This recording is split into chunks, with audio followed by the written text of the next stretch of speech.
Pero ahora sí que, ¿tú crees que o sea, no crees que es inherentemente un personaje, no sé si melancólico es la palabra adecuada, pero para establecer de quién nos referimos? O sea, ¿tú crees que es una cuestión de formación? O sea, que realmente si tú tienes otro tipo de formación, no vas a ser un ente melancólico, porque, no sé, cuando tú lees el libro a pesar de que está muy en la base esta formación y la diferencia que tiene con otros aspectos de que es la cotidianeidad, eh, parece que incluso dentro de General Rand, el tipo ya es como medio paria, ¿no? O sea, incluso en un grupo de estas características, él es todavía más oscuro, ¿no? Porque además es un personaje muy oscuro de algún modo, incluso el final, no los voy a spoilear, pero el final es como hay este momento muy bello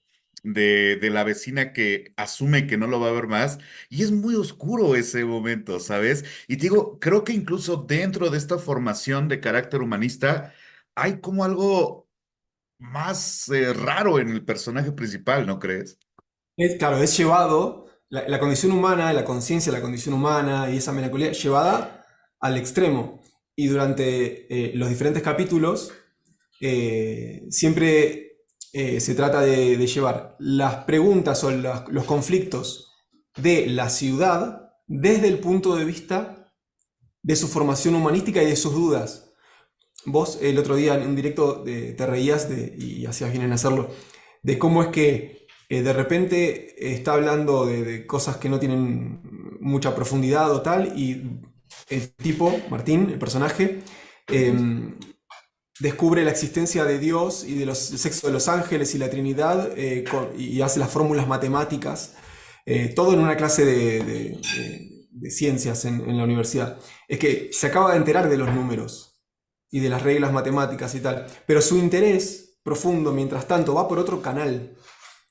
Mientras cursa matemática y aprende de los números y tal cosa que nunca lo había hecho en su vida, sus preguntas van por otro lado, va por si Dios existe y por qué. Que Entonces, también, acá dime, dime.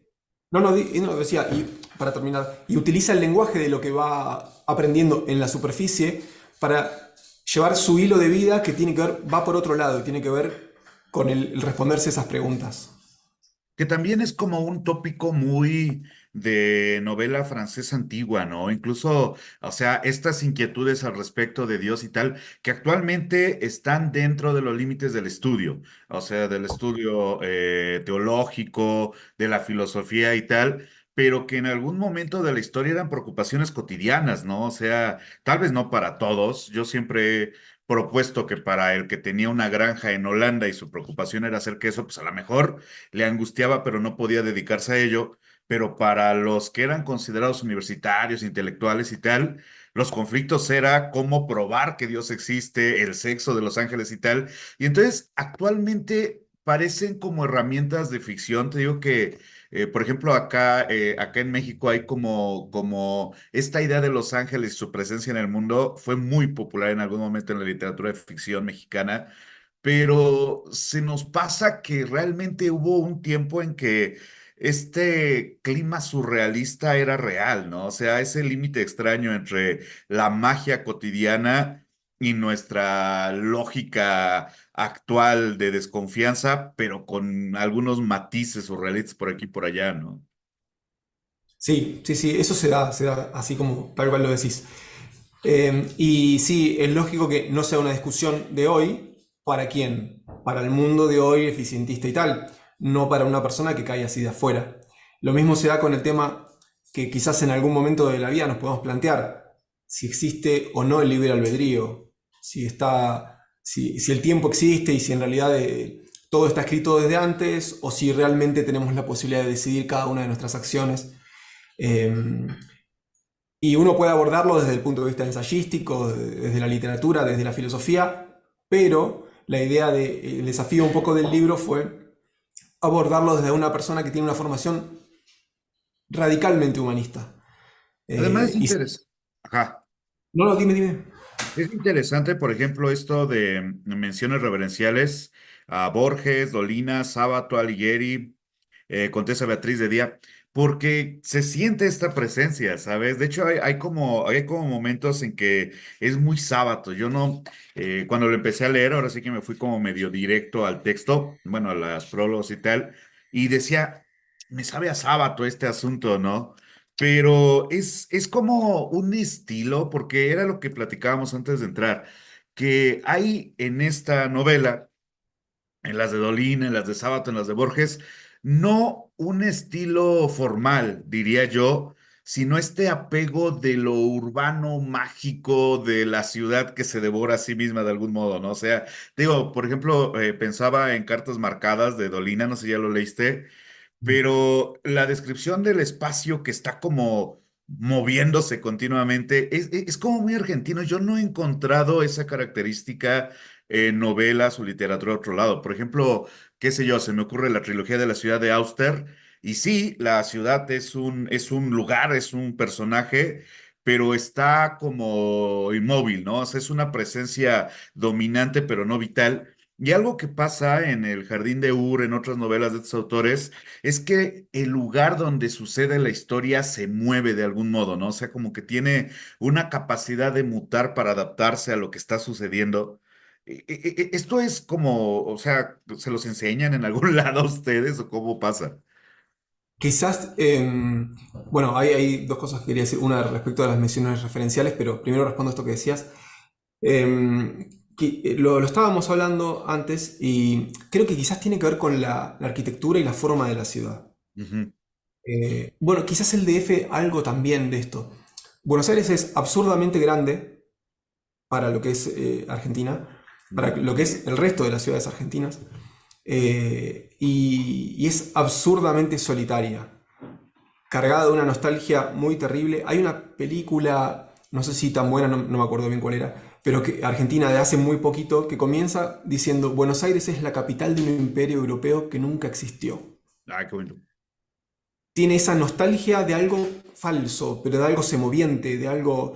La arquitectura, muchos de los edificios argentinos de Buenos Aires, y calculo que de México también, fueron traídos enteros en barco, desarmados. La necesidad, o sea, una cosa es ver un edificio así en Grecia, verlo en Alemania, verlo en España, bueno, con materiales de allá y arquitectura de allá, tiene sentido. Pero traer eso en barco y rearmarlo acá, más allá del colonialismo que podemos sí estar de acuerdo, me parece una empresa casi de pirámides egipcias, o sea, una locura, con el único fin de evocar una cultura y una historia ajena al lugar y construir, en ese caso, un folclore o una cultura nueva, colonialista y tal. Y me parece que eso, al fin y al cabo, termina impactando en la cultura y en la forma de escribir de las personas. Yo no creo realmente que Borges haya plagiado a Sábato ni Dolina, sino que al vivir en el mismo lugar, al haberse formado en esa sociedad, es que hay muchos aspectos que resuenan entre sí. Y obviamente que todos los escritores se leyeron, ¿no? Ujú. Pero eso ocurre. Y segundo, que es que si agarrás un capítulo del principio de la novela de Jardín de Ur, uno del medio y uno de lo del final, están escritos muy diferentes. Y al principio quizás con mucho más humor y con una lectura mucho más ligera. Y si bien tiene algunas cosas para revisar o profundas o tal, se lee mucho más rápido. Y al final sí es mucho más oscuro, sí es mucho más compleja la lectura. Y lo sé y me costó bastante equilibrar eso. Hay algunos capítulos puestos al final para equilibrar un poco eso. Pero es que la idea se generó, viste que Dostoyevsky cuando empieza a escribir el género de literatura, de novela psicológica, en la Ujú. cual los personajes no se comportan del mismo modo durante toda la novela, sino que van evolucionando, y por ahí un personaje que te caía bien ahora te cae mal, bueno, la idea fue pensar, siendo que yo soy uno de los personajes porque escribo en primera persona, Sí. pensar el escritor dentro del concepto de la novela psicológica. Entonces, el escritor, cuando habla de Martín, ni bien lo conoce y habla del pueblo, lo hace con una lejanía, con una distancia, no de la rana nietzscheana, sino una distancia eh, respetuosa, pero a la vez incrédula, contando las historias como si fuesen de otro. Y al final, mientras va progresando toda la novela, donde ya la pérdida de un amigo o la distancia o el ver sufrir a un amigo o lo que sea, hacen que uno sí se ponga más oscuro, la melancolía lo invada, entonces la forma de escribir cambia también.